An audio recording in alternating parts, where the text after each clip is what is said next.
Only one Quran or 3 Qurans? Only one Quran. Only one? Oh, wait, what about that? What about that? That's 2 Qurans. Check, Uncle, check. So here we have 26 different Qurans. You can buy them on the internet. Not 26. Yeah, really, really, I don't know. There is only 7. No. I'm going to keep it open for long because it's wet, yeah? So, can you read this? You are from Morocco. You can read. So, do you see the min there? Yeah. So Yes. Yes. So this is an extra word, yeah? Min, yeah. Min. Okay. It means Yeah. from, And for the example. other Yeah. there isn't, yeah. This is just a question we have for you, right? No min there. This one is Quran. Muhammad received this Quran and he received this Quran. Okay. Yes. So do you acknowledge that there's no He min? received Are you off? Quran. Okay. Do you acknowledge that there is a different? He received 7 Quran. Okay. Yeah. But do you acknowledge? And there isn't. You can't find one Quran with another word. Another word in this Quran. You understand? But there is another word. If you want, for example, you want to add one word in Quran. You are in Malaysia or I don't know where, Brazil. Yeah. You can't do that. Okay. Essaye de le faire. Okay. Essaye de le faire. Si tu essayes de le faire, tu ne peux pas. Okay. Si tu ajoutes un mot, je parle français maintenant. Si tu ajoutes un mot, on va le découvrir. Okay. If you add one word, it will be discovered, he says. But you see, there is extra word. We just saw it between Hafs and what is the other extension you have? Al-Bazi on the authority. Al-Bazi. And look, brother, if you look at this is Hafs, right? And this is Wash. Yeah. Wash from Morocco. Yeah. So can you read this word? It is different words, right? Different, yes, Dariya. Yes, but it's good for Quran because he's big. It's become bigger. So you're saying the Quran is becoming bigger and it's Yes, evolving? yes, it can be. But how can we be sure, right? Because it doesn't make sense. These are different meanings. Here it says, let's say, it says very different things, yeah? It says very different things. Yes, different sense. But how can it be one Quran if it says different things? And you believe in God or not? brother, let's continue. How can there be... You believe in God or not? You're If changing you the believe topic in now? God, he must give us one Quran. Yeah, one but- Quran to Okay. use it in our life. Okay. So, but what are you saying? There are different Quranic versions, right? Or recensions, right? There are like 30 qira'ah. Yeah? Are you familiar with that? Do you know where Hafs comes from? Yes, there is difference between Hafs and... So, but you're saying there are only 7, yeah? There's a hadith about that. But if you count them, there are 30 qira'ah. How can you make sense of this if there's only one Quran? Ask yourself that. I don't remember 6,000 like words. What we speak about words? Words in the... There are many differences. But the question is, how can you trust the Quran, right? If it turns out to be evolving. It was revealed in 7 letters, and it was engraved in the heart of the messenger. Yeah. It was engraved in the heart of the messenger in 7 letters. So when the Quran was revealed in 7 letters. Ahrufi means... Wait, I change. I understand. Uncle, I understand what you're saying. Yes? Yes, you can. How can it be one Quran that you're saying if it is 7? And why are there more than the 7, right? And how...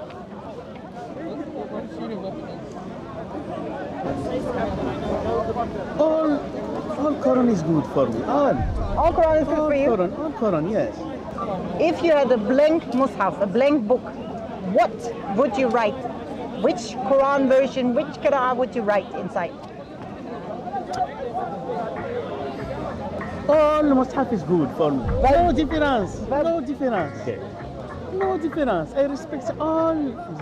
But if you take another Mus'haf, not the 7, well, the 7 Mus'haf, I don't accept. Okay, you accept only 7. Which are the 7? Each one is good for me.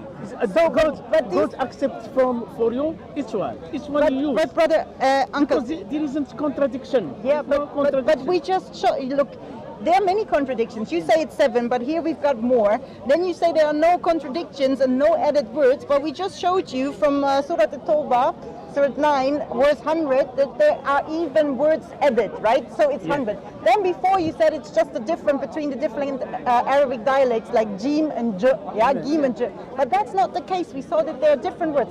So how would you respond to that, right? You say 7, which 7 is it? Which 7? I want you to think about this, right? Yes, yes.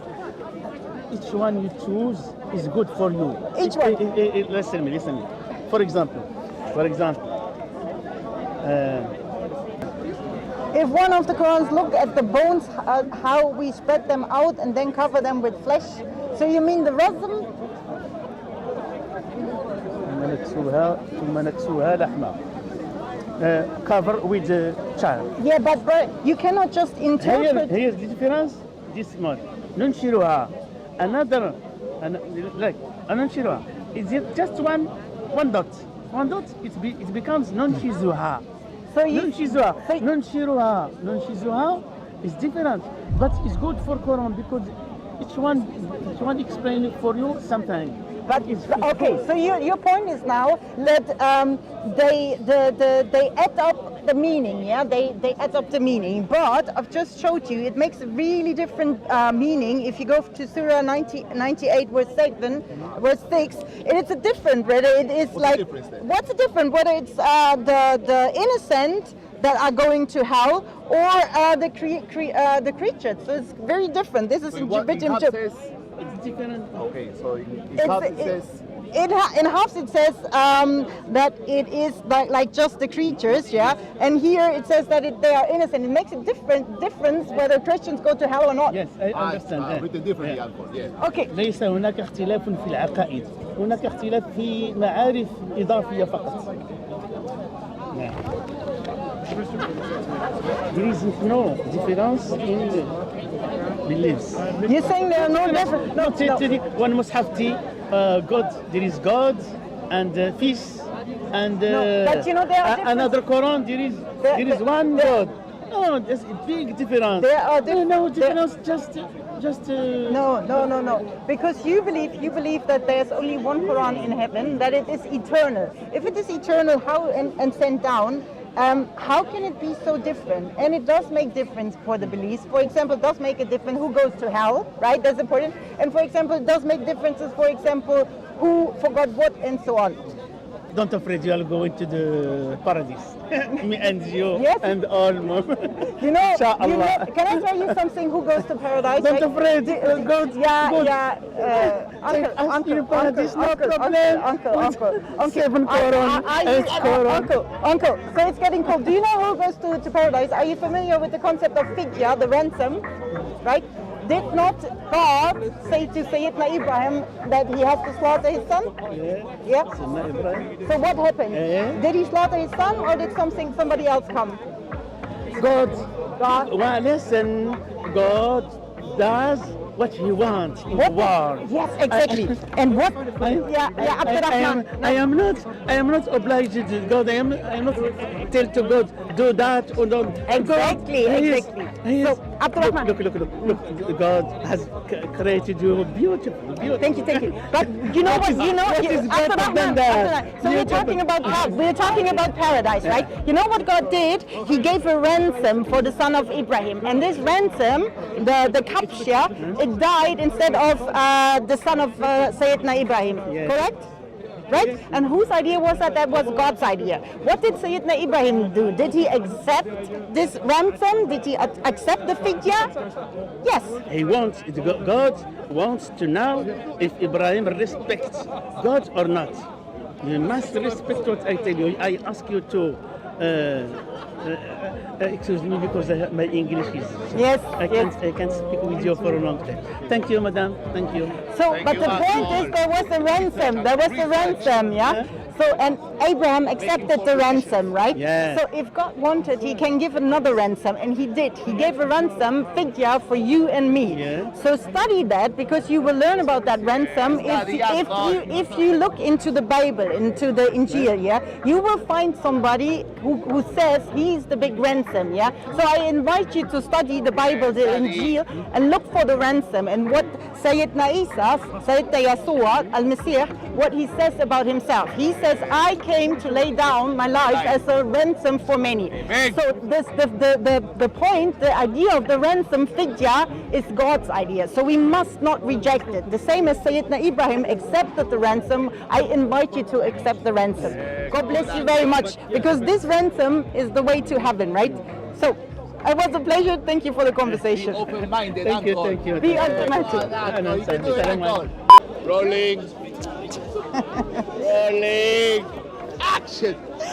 Okay, guys, I'm in Speaker's Corner. It's the first time that I'm not wearing a mask, because I was here all the time. It's just like I literally tried to stay off the camera, right? So it was Jay Smith who encouraged me to be in front of the camera. We did a Speaker's Corner in Berlin, which was awesome, guys, because we must use our freedom of speech that we have in Europe, right? Because we have it, let's use it. And why would Muslims always shout Islamophobia? Just because we ask them questions, right? These are legit questions about historicity, right? And my belief is like, I do love Muslims, because when I became a Christian, I had Muslim friends, right? And they showed me Ahmed Didat and the stuff like that. So I'm glad that we have answers now. And I truly believe that Christ sets people free, right? So if you confront Islam or engage Islam, you literally help people become free. So we love Muslims, but we need to confront Islam. We can ask them, for example, about these different qira'at, for example, about other things. So if you ever want to have Jay Smith, for example, come to one of your European towns, right, then let me know, because he literally said he's going to go wherever I want him to go.